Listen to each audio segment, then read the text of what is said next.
How we doing? How we doing? This is Destination Denver, Colorado, and today, you and the family thinking about making that move out to Denver, Colorado? Well, I'm here to cover 5 of the best areas you might consider living, and we're covering them starting right now.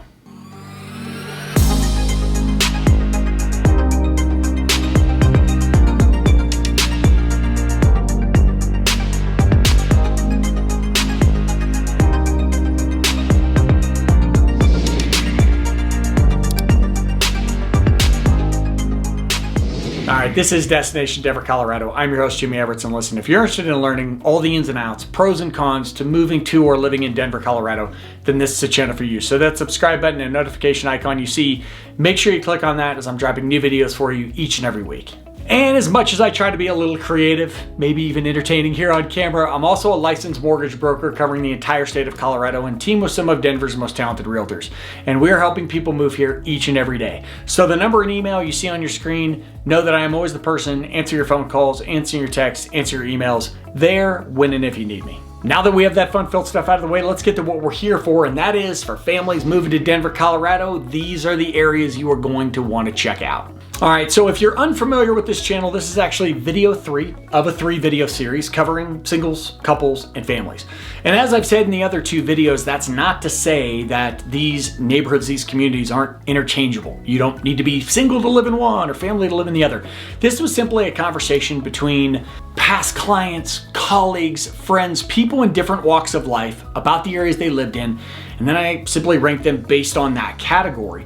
Now, certainly there are certain elements of these communities that will be beneficial to families, whether that is family-friendly events nearby, schools, maybe the affordability of having multiple paychecks if that is a thing. But if you're watching this video and you're single, or maybe it's you and a roommate, or you and a significant other, that's not to say that these aren't areas that you would still want to consider and potentially explore. So having said that, we're gonna jump into our first neighborhood, and that is Park Hill, which is East Denver, and one of the most historical original neighborhoods of Denver, Colorado. Construction of this neighborhood began in the 19th century. Many of its homes date back 80, 90, 100 plus years old at this point. And you see that within kind of the architectural diversity of these communities. There's old Tudors, there's mid-century modern homes. There are all types of different homes within this community. It's one that architect types, housing nuts that just kind of like seeing different styles of home, they love Park Hill. And throughout that, you see that historic charm. You see these big lots and just the way that the city was built and designed at that time in a city's development. And within that, Park Hill gives you some of those essence of a city neighborhood and what it would have. So it's very close to City Park. It's close to the Denver Zoo. It's close to the Museum of Nature and Science, the Botanical Gardens. All things and the types of amenities in which you're in a suburb-like neighborhood, but still very close to the heart of Denver. And the feedback I got from a lot of people as far as education in Park Hill was positive. Now, a lot of people will go public, some will rely on private, certainly. Within Park Hill, you have Park Hill Elementary. It is very close to East High School, but plenty of options there. And again, highly regarded based on the people that I spoke to. Now, if we're talking real estate, the majority of people in Park Hill are going to be owners of their homes. And Park Hill, whether you're talking North or South Park Hill, it is split technically into 2. It is a highly desired area. South Park Hill more so because of its location, because of its amenities and how close it is to some of these things we've talked about, the Denver Zoo, etc. But because of that desirability, real estate tends to be at a premium. If you do happen to find rentals in the area, and certainly there are some available, those still also may be on a premium just as home sale prices will be.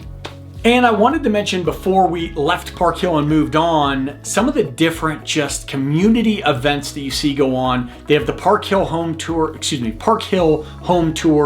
a very cool yearly event. They also have a street fair, a lot of things for people, and obviously family friendly to get, the whole family out, the kids, explore a little bit.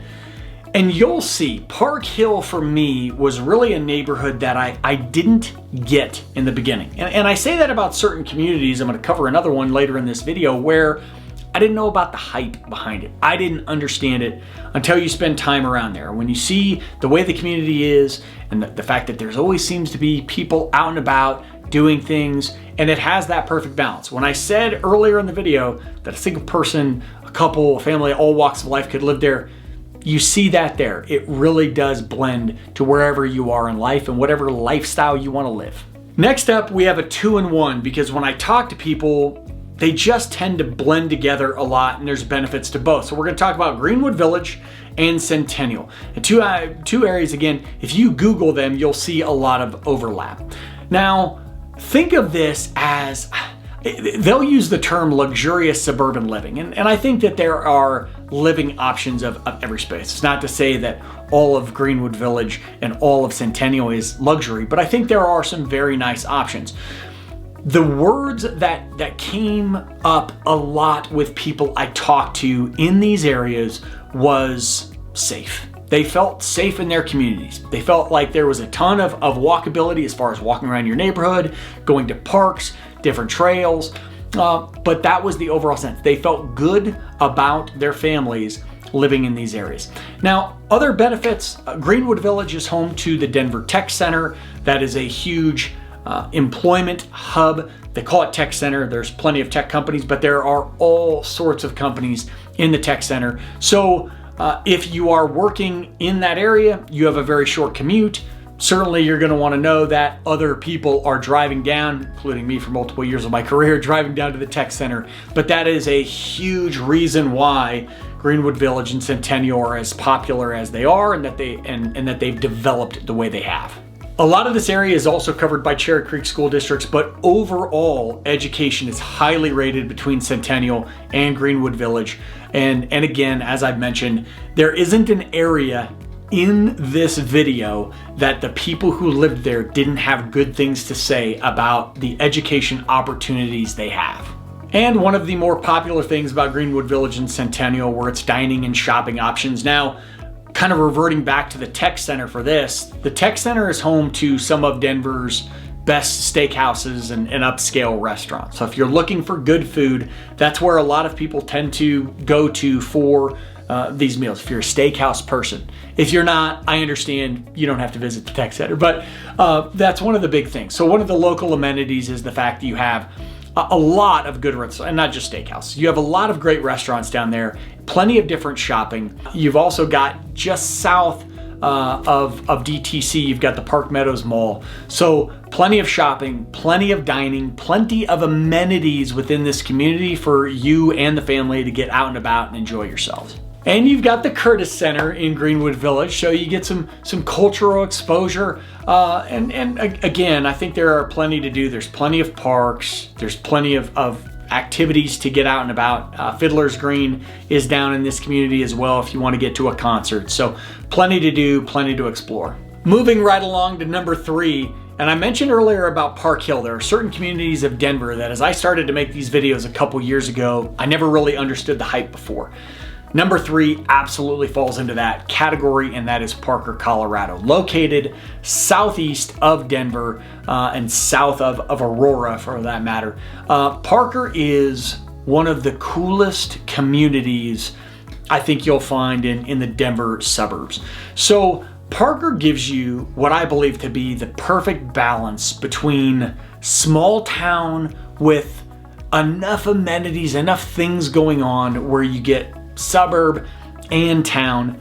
And even though Parker is a decent drive from Denver, you're still close enough to get to Denver, whether you're working there or just going there for pleasure, you're close enough to get there in a reasonable period of time. And I think Parker has done a really good job of maintaining that small town feel. You know, they have their downtown area we'll talk about. And when you go to Parker, especially on a nice summer day, get out there in June before it gets too hot, and you see people out all over the place. You see people walking, you see kids at the park playing baseball. There's a lot of equestrian areas. You see people out on their horses doing things. It's just a very active community. Dare I say a little Leave It to Beaverish, but I don't think that's a bad thing. But it's just a very warm, inviting environment. And you feel the outdoor nature of Parker. You can feel that that's a big part of that community. They have the Cherry Creek Trail there, and as I mentioned earlier, there are parks and open space everywhere. This is really a community in some of its other neighboring areas like the Pinery to its south, where they really thought through getting people outside, getting them active, and you can tell the people appreciate that. And Parker's very well known for its community events, Parker Days, Oktoberfest. There are different occasions throughout the year that has always been kind of the makeup of what Parker is. They take these community events very seriously. O'Brien Park, which is located near the downtown area, right at the edge of downtown, is a big hub for this. You'll see a lot of things going through that. So if you're living in Parker, that's part of kind of the enjoyment and pleasure of living in that community, is that you have these community events to look forward to, and I would say they're not cheesy. They're actually, many of them are enjoyable events that, my friends, the times that I have had the opportunity to go, you really have a good time while you're there. Now, when it comes to housing, Parker has a little bit of everything. It's got some of the nicest neighborhoods. The Pinery community is technically not Parker, but people would consider it part of Parker. Either way, the Pinery is an example of some very nice communities where you might have home prices that do reach into the multiple millions. Not all of the homes in the Pinery, but some of them do. But you have every walk of life. You've got your townhomes, your apartments. You've got beautiful homes to your typical starter homes throughout or scattered around Parker. A lot of different neighborhoods and communities within Parker to consider. And it's also good whether you are buying or whether you are renting. Parker's a great place for people to kind of find their footing and see if they enjoy, most of them tend to do, but see if they enjoy that type of community where, again, you're kind of suburb and you're kind of small town. Parker is covered by Douglas County schools. They get very high ratings. And again, when I talk to my friends that live in that community, it is definitely an area that people rave about their schools, and they have a lot of them. Just hearing the amount of elementary schools in and around the area of Parker, there are a lot of options for people to explore, and the schools are very highly regarded. And while I could have led with this, I kind of saved the best for last, and that is downtown Parker. And if you have watched any of my videos, I love a good downtown area in a community. I'm a huge fan of downtown Littleton and downtown Arvada. We're going to talk about another downtown here in a couple areas from now. Parker has a great one themselves. Just a lot of different amenities, restaurants, your boutiques, your restaurants, people walking up and down the road, their old historic town hall, all of that good stuff. And they also have within that the Parker Arts, Culture, and Event Center. I got that wrong again. PACE. A great event center to check out. A lot of different things going on there. So downtown Parker, where a lot of these community events I spoke about are, is really going to drive it home for you. It's one of those things where whenever somebody goes and checks out Parker for the first time, they call me back and they're like, "You're right, downtown Parker is dope." Rolling along with a couple more to go. Number 4 is Highlands Ranch. Now, Highlands Ranch is the quintessential suburb. It is the original master plan development in the Denver suburb community. The building of Highlands Ranch started early 90s, mid 90s. That's when it really started to ramp up. That's when you started to hear more and more about Highlands Ranch. And we talk about a planned development. Think about a community where they really thought through, where are we going to put these houses? What are we going to put around them to make sure that people enjoy it? We're going to put community centers and rec centers, and we're going to put shopping and restaurants and things where people don't have to go a long distance to get to it. Highlands Ranch is without a doubt one of the most desired communities in the Denver metro area. So you're going to be looking at higher price points, higher rents if you're in that realm, certainly a high desirable area. But when you see it, and people who like that type of suburb living, because you truly are, of all the communities we've covered so far, in the burbs. But if you like it, it doesn't get much better than Highlands Ranch. So when we talk about some of those amenities, you're gonna see there are 4 rec centers in Highlands Ranch. Each of them pretty state-of-the-art. They're gonna have indoor and outdoor pools. They're gonna have all of the amenities, all part of this plan that they put together. Highlands Ranch is also covered in walking trails and different parks and everything kind of linking to each other. It's very close to some of the best hiking trails and easy access to get into the Rockies. In fact, Highlands Ranch has over 2,500 acres of open space, including Redstone Park and Highlands Ranch Historic Park. So many outdoor activities for people to get into. And again, much like I mentioned with Parker and at Park Hill, you just see people out and about enjoying it. Educational standards in Highlands Ranch are second to none. Of all, again, the compliments of the community that I hear from people, and that you will clearly see if you do your research online, is how highly regarded the education systems are there, whether it is public or private. And Highlands Ranch ranks very high when it comes to safety. Again, a lot of the feedback I got from clients, not that I didn't already know this, because Highlands Ranch has always kind of been synonymous with that, but safety, the feeling that your family can be out and about enjoying themselves, very high in Highlands Ranch. And last up on the list, we have to head just a little west of me, and that is Golden, Colorado. Again, located due west out of Denver, usually up 6th Avenue, and you run into the beautiful historic mining town of Golden, Colorado, which was actually, early in its history, the capital of the territory of Colorado. Of course, that later moved to Denver.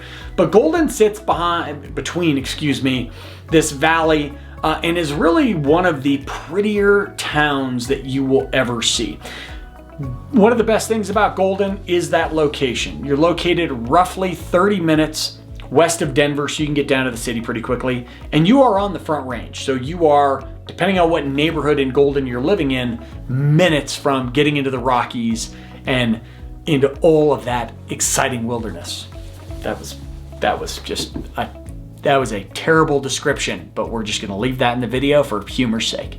Now, when you get into downtown Golden, which is again one of my favorite downtown areas, you'll immediately see the history of Golden. You see this hill that runs down, the Welcome to Golden sign overhead, the mountains in the background. It is, I know we throw around this term, but it is majestic. It is such a cool town. And that history just kind of wafts over. I don't know the right word. It becomes part of you. Basically, my descriptive abilities in Golden are lacking right now. But you're gonna see immediately, Golden is again big on the outdoor activities. Biking, hiking, kayaking, getting out with your family, all sorts of things to do. And you have all of these canyons to explore. If you're into mountain biking, I know I mentioned biking already, but if you're into mountain biking, some of the best and just awesome trails to get out and about on. And if you're gonna get out there, you have to go up Clear Creek Canyon. You have to get yourself an inner tube, because it's one of my absolute favorite things to do. And you gotta jump on your inner tube in Clear Creek Canyon and ride the canyon down. You get darn near all the way into Coors before you have to get out. It's one of the best things you can ever do. And as I mentioned, Golden has a vibrant downtown with things going on, different amenities. There's some great living options in downtown Golden, but you can also get out and about. There's plenty of suburb living in Golden as well. But downtown Golden has all sorts of restaurants, bars, cafes. Coors Brewery, the largest single brewery in the world, is located in Golden. It's obviously a major part of the town, so that's gonna be a part of it. But there are, I wouldn't say endless, but there are so many things to do in Golden that one could literally just spend the majority of their time in Golden and not feel as though they were lacking. And Golden is also home to the Colorado School of Mines, which is a massive engineering school and a beautiful campus, just a great area. And it really blends well into downtown Golden. It just kind of helps set the tone, I don't know, and the vibe. I'll use the term vibe, I get hit on this a lot, but the vibe of Golden as a whole. A lot of prestige behind the School of Mines, and it definitely plays a big role in that community. And Golden, we talk about these community events, and that was a big deal. Again, when I talk to people, was that, don't forget about the events. So Golden is home to the Golden Fine Arts Festival. They're also home to Buffalo Bill Days. If you're familiar with Buffalo Bill, he is buried not too far from this location up on Lookout Mountain, and there's a lot of things. You have the Buffalo Bill Museum up there. So Buffalo Bill Days are a big deal. And again, you get a lot of that Old West feel to the things that Golden does. Schools in Golden are covered by Jefferson County Schools. Again, pretty high regarded. Got a lot of positive feedback from the people I spoke to, and overall, you do your research online, same thing. They usually highly rated. Little fun fact, Golden High School is also the oldest high school in the state of Colorado. And I would mention that when it comes to that real estate diversity in Golden, you have everything. You have homes that have been around for ages. You have brand new builds. You have all sorts of different neighborhoods, townhomes, condos, everything you could possibly imagine. Housing is higher. The cost of living in Golden is higher than a lot of the suburbs that you might meet. Certainly a premium to live in it. But with all of those options, certainly something that fits for a lot of people. And I would not make a video about families living in Denver without mentioning Golden. But that's just 5 of the neighborhoods that Denver has to offer, and there are plenty that are worth your time. And if you'd like to chat about any of them, that's a perfect opportunity to hit me up. My number, my email on your screen, knowing that I am always the person answering those phone calls, answering those texts, answering those emails. There, when and if you need me. This is Destination Denver, Colorado. That was families moving to Denver, Colorado. 5 areas you need to check out. Until I see you next time, peace.